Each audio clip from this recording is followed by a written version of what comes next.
Abbott leads Hampshire to victory with 11 wickets. Middlesex had their tails up at Lord's. James Vince had to battle hard for his side to ensure they avoided another collapse. He fell before the end of the day, but his work had taken his side to within 50 runs of their hosts. Barker and Abbott were the men in the middle when play resumed, and their first target was to find parity. They'd get as far as the cusp of 150 when Abbott had to go, bowled by Cullen for 6. But Barker has already shown what he can do with the bat this season, and led his side ever closer towards their opponent's total, into the 40s when he blasted Cullen into the stands. He kept up his belligerent attack and fired Murtagh to the fences to play his way to 50, and in doing so, he dragged his side level with their hosts.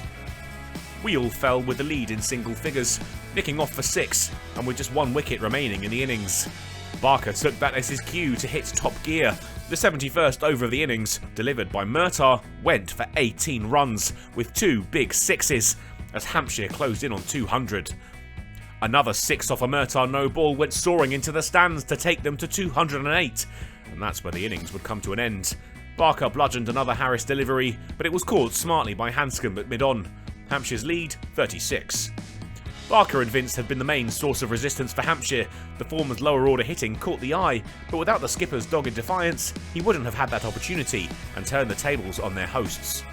Lunch called with the end of the Hampshire innings.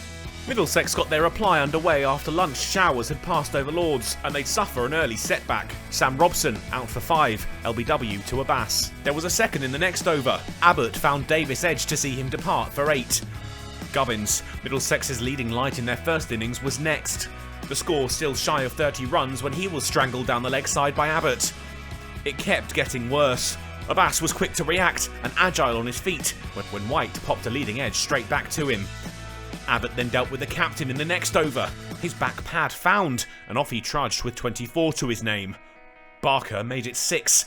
Anderson's pads found, and he was done for, out LBW for 9. Simpson followed in the next over, bowled by Wheel, and the wheels were coming off for the hosts. Harris and Cullen showed some mettle and halted Hampshire's progress. The pair counter-attacked and found some much-needed stability. Their resistance had Middlesex on the verge of 3 figures at tea, the score 93 for 7, and the lead 57 runs. The break was prolonged by showers, but Middlesex were back in the mire at the resumption, Abbott with his 10th of the match as he found a route through to Harris's back pad. Cullen went the same way in the next over, out LBW to Abbas for 11, the hosts still 3 runs shy of triple figures. Bamber was Abbott's 5th wicket of the innings. Back-to-back fifers for the Hampshire bowler, Middlesex all out for 101, the target for the visitors 65. It had been the Kyle Abbott show. He finished with 5 for 41 off fewer than 10 overs, 11 wickets taken in the match, and his bowling had helped Hampshire to set themselves a total that looked straightforward to chase before the day was done. Hampshire wouldn't be hurried, their first innings scare fresh in their minds, and they made their way to 23. Rain halted them, but only temporarily. A late restart possible when the sun broke from behind the clouds, and the visitors decided to have a dash for the winning line. They'd have to do so without the help of Joe Weatherly. He was out LBW to the first delivery after the delay. They could have had another 2 balls later, 2 batsmen at one end, but the throw missed the stumps, and Holland had a lucky escape. Dawson had been sent out early to pile on some boundaries, and he did that to his 3rd ball. Murtagh sent over the leg side fences, but he was out to the next delivery, gone to Murtagh, LBW for 7. Ian Holland's reprieve was brief. He was another to fall to Murtagh, out LBW for 22, Hampshire now needing 26. North East took a little time to find his feet, but eventually got his side to 50 runs, the target now just a few boundaries away.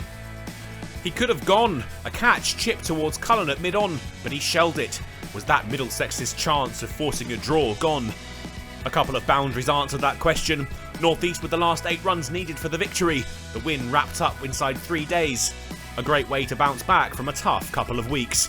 Hampshire are right back in the mix with that win. They'll hope to renew their title credentials when they host Leicestershire next week. Middlesex make the short hop across the Thames to face rivals Surrey.